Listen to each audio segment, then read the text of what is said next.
guys? I'm here today. I'm back with another interview for the fourth episode of season 1 of the ZebraCast. Today I am here with Butters003. What's up, guys? So, it's great to be interviewing another person. Expected interview with Ian to be coming soon too, Ian McGill, possibly soon, because he agreed to do it.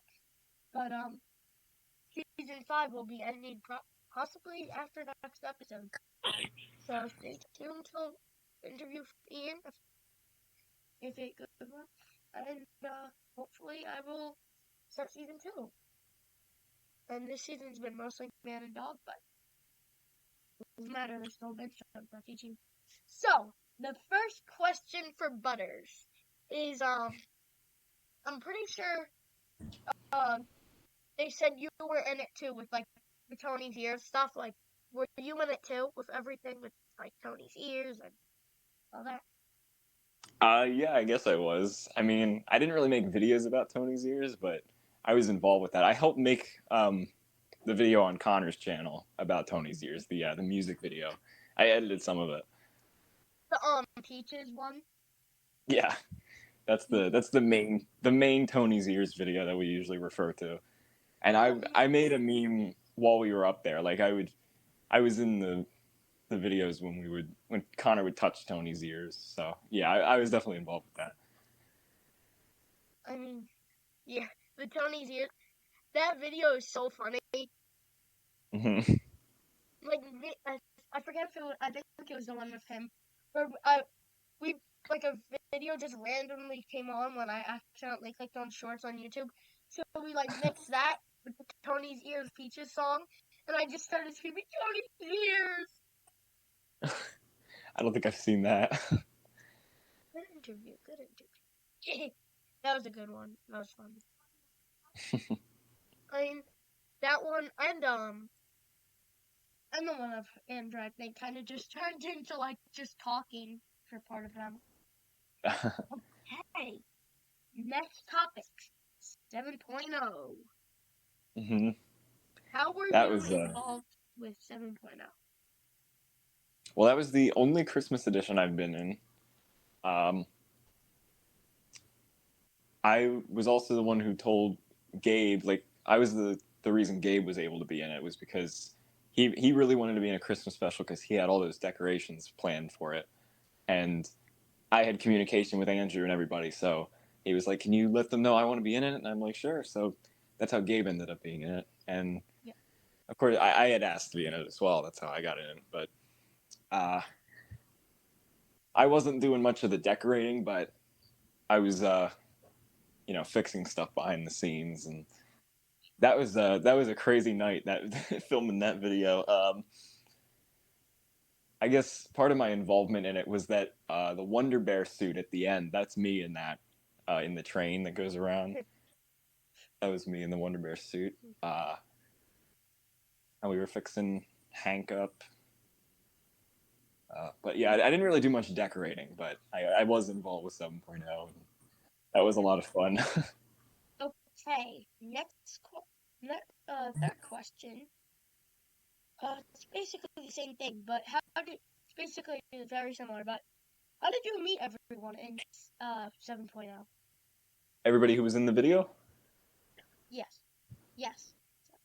Uh, well, the first person I met was Gabe because he was like a fan of my channel, and he had asked me to meet at Wonderland, and we did that about maybe 3.5 years ago at this point. So I've been talking to him for a while, and I met Alex on New Year's Eve that same year. It was 2021, and he and I exchanged numbers, and then, well, I had met Andrew at Wonderland. Like I had just seen him at Wonderland a few times, but like I wasn't really involved with anything at the time. I was just kind of a fan, you know.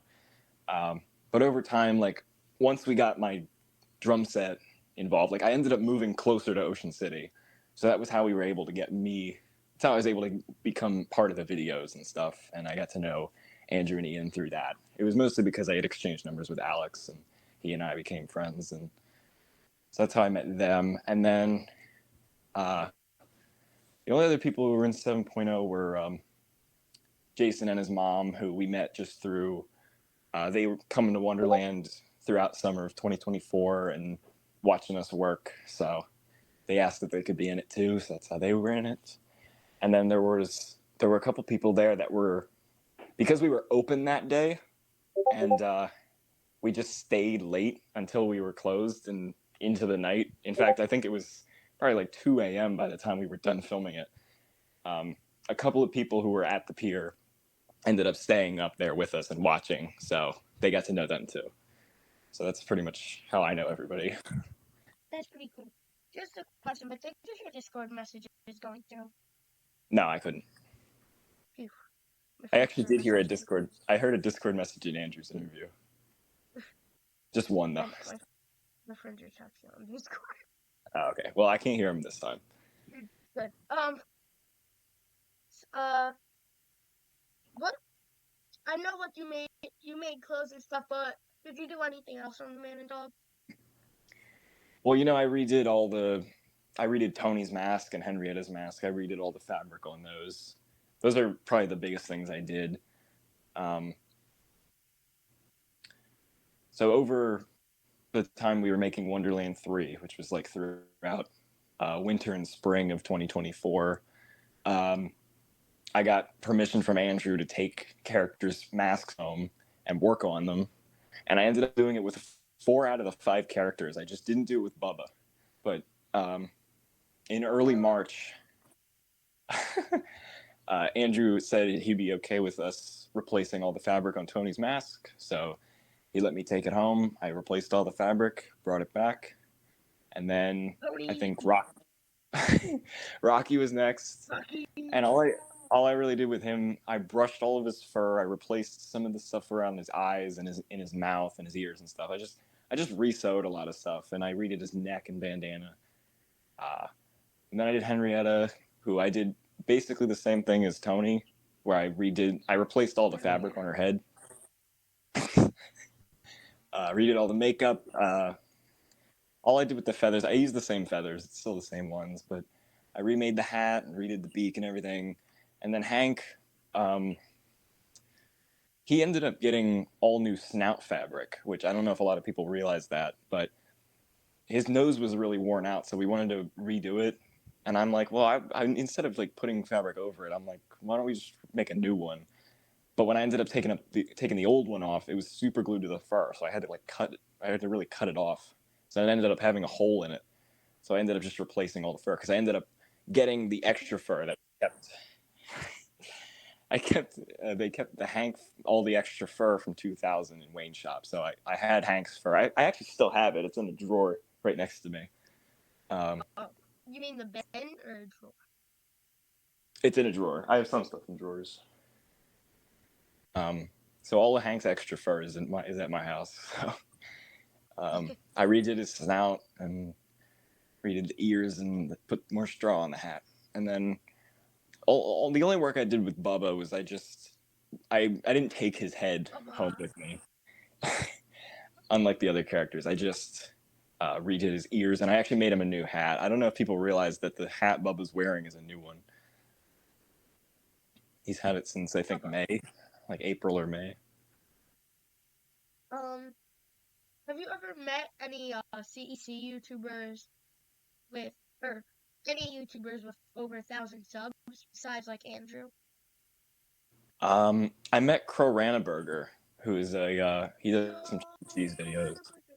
Yeah, he was at Wonderland on the closing day. So, and he was live streaming the entire day. Like that was pretty cool. He has hours of footage on just one video on his channel. But I think he's the only YouTuber I met that's as famous as that.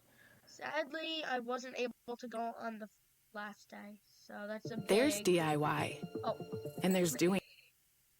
That is a big...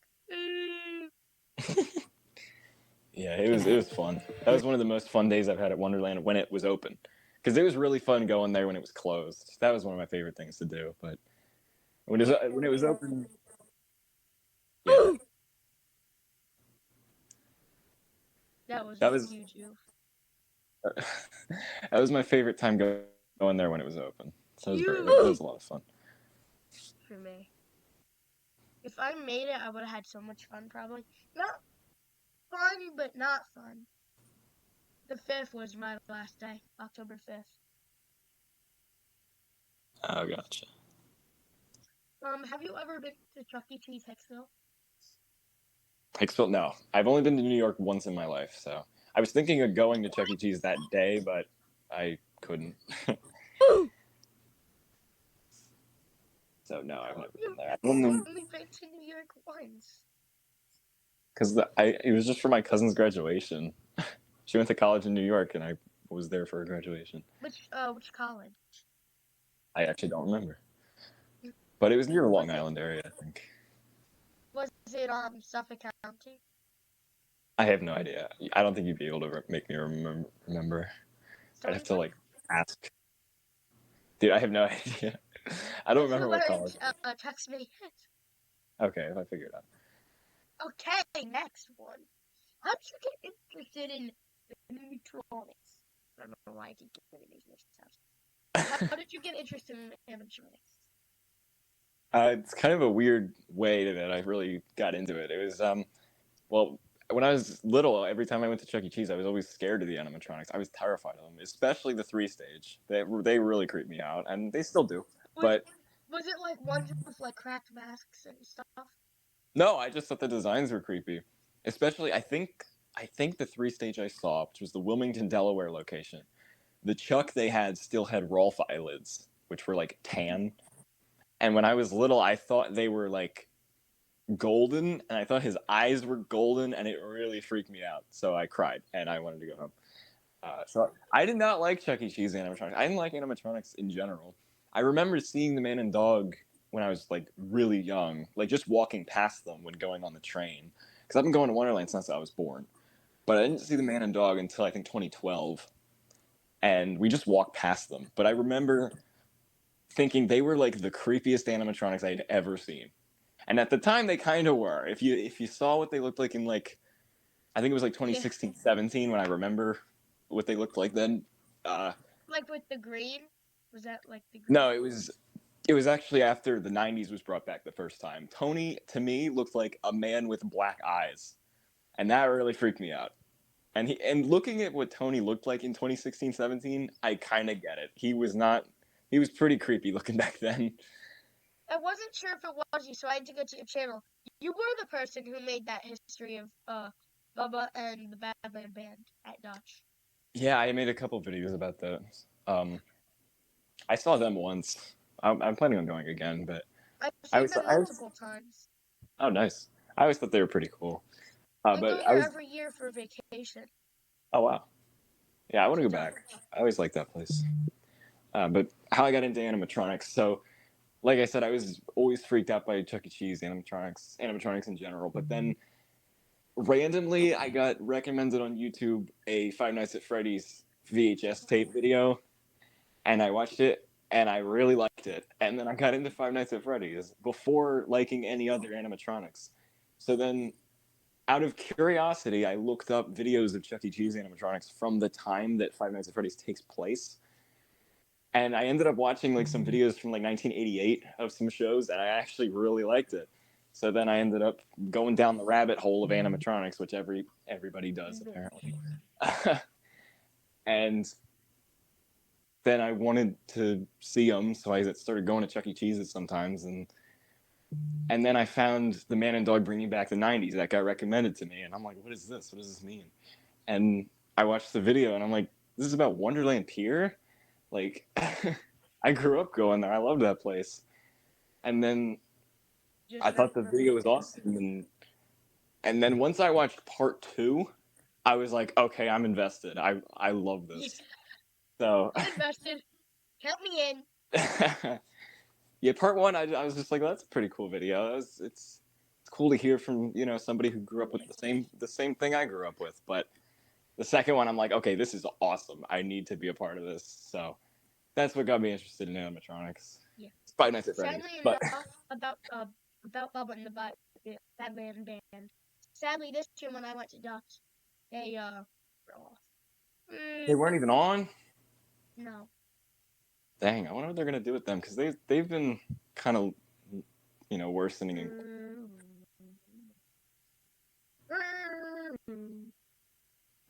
I don't think they're horrible. I think the thing was, it was like I think it was like the week kids were getting back in school, and it was on like a Friday.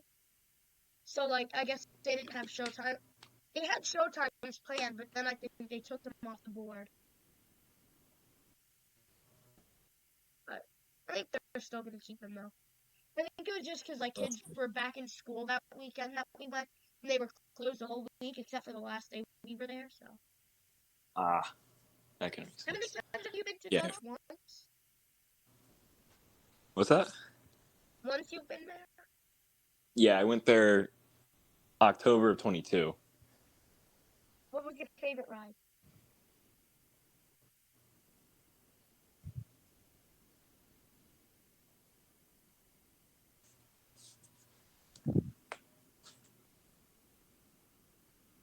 Did you go on many rides? I did go on some rides. I went on quite a few. Not all of them, but I went on some rides. Did you go on the Kingdom coaster?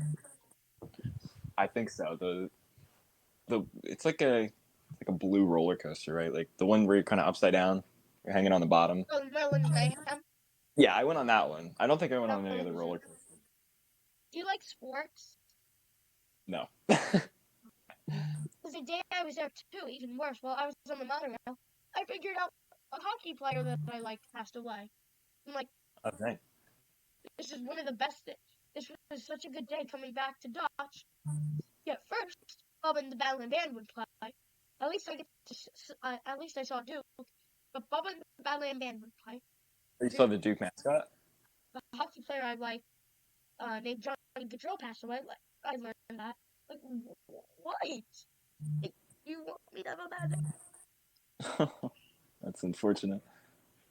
Yeah. And, have you ever been to Hershey Park or Hershey's Chocolate World?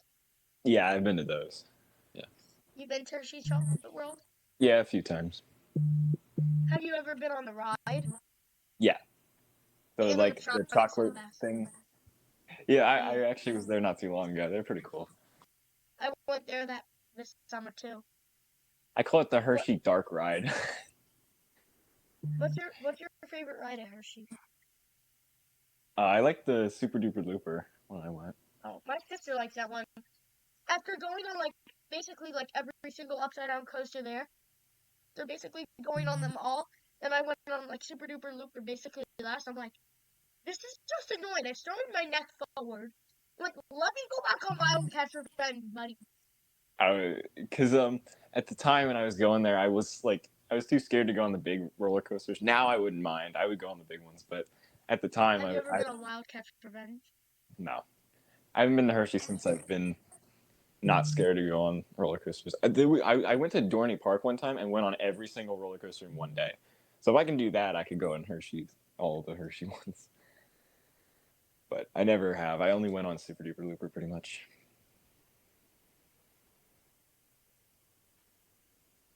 I'm looking at your channel. Bro, that thing's so hard looking at that. Looking at your most popular videos. One of them is, not high, but the CC Deptford, New Jersey Mid 2.0 store tour. Oh, yeah. Above that is the Together We've Got It video. Oh. Stings, just looking at the, bagged up, and then it stings me how much I love. That was a nice location. I've actually never been to a completed 2.0 Chuck E. Cheese. The only 2.0 I've been to was that mid-remodel Deptford. That's the only time.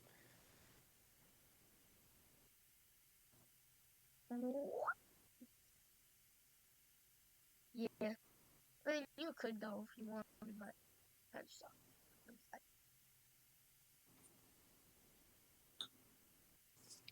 You do reel to reel retribution. I'm sorry, I think you cut out. Do you do reel to reel or retribution? I did reel to reel. That's fun. You want to help me do something on it? Maybe I could. So let's just say I want to make make a Wonderland mod. Oh, I have no idea how to do that. I don't know how to mod it. I could probably figure it out. I would love it if somebody did that. I would really love that. I know someone who knows how to model stuff, so. Okay. That sounds great. Maybe. Bro, you're gonna be like Connor and Gabe. Like I met Gabe once. Then then I got to Connor, and then with Gabe I got to you from the live stream, and then you followed me on Instagram and knew who I was. So then I texted you this morning, and now we're probably gonna become friends, just like I did with Connor. It's a vicious And if we cycle. ever meet up, we should actually meet up, and we should actually try and meet up sometimes at Dutch. Oh yeah, maybe we could do that. I like to go there in the fall. I feel like that was the perfect time to go there because I went in October. If I go back, did go great last time. Right. If I go. I usually only meet people at Wonderland. I don't know what I'm gonna do now. Yeah. I never like met anybody at Chuck E. Cheese or anything. Only Wonderland.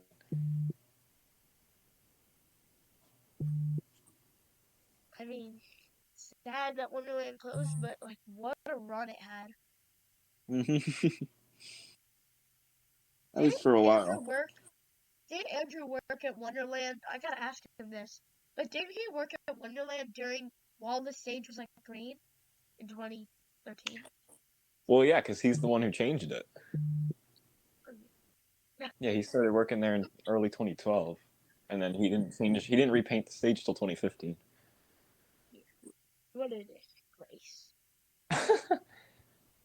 The first time I ever went to Wonderland, they were still the original paint job, but only once. I only went once when it was the original. But I was literally a newborn at the time, so. Well, the green one, not like original. No, when I went, it was the original. Drive your business forward and make shipping as easy as shopping. And then, like the second time I went, it was right after the paint job, so then it was green. Yeah. Woo! That paint job's. This is right. I don't hate it. I think it looks okay.